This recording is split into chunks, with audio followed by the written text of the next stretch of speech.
భావన కాలేజీలో ఈరోజు ఒక దురదృష్టకరమైన సంఘటన జరిగింది. ఆ కళాశాల సెక్రటరీ కరస్పాండెంట్గా నేను మీడియాకి తెలియజేస్తున్నాను.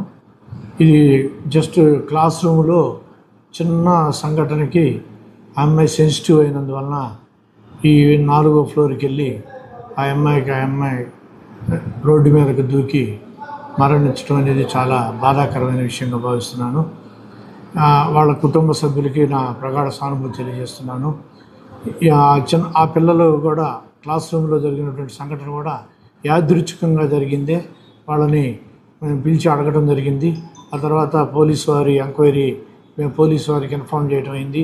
పోలీసు వారు వచ్చి మొత్తం స్టూడెంట్స్ని, ఇక్కడున్న ప్రిన్సిపల్ గారిని, అట్లా లేడీస్ హాస్టల్ ఇన్ఛార్జెస్ని అందరినీ కూడా ఎంక్వైరీ చేయడం జరిగింది.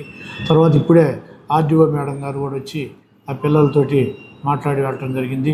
కాబట్టి ఆ కుటుంబానికి మా వంతు సహాయ సహకారాలు అందిస్తానని తెలియజేస్తున్నాను. చిన్న సంఘటన అంటే ఏం జరిగింది? వాళ్ళు జస్ట్ ఆ పిల్లలు ఒక చిన్న పెన్ను వివాదం జరిగింది. ఒక 2-3 పిల్లల మధ్య.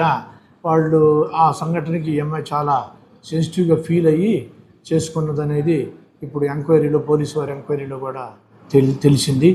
ఈ సంఘటన చాలా బాధాకరం.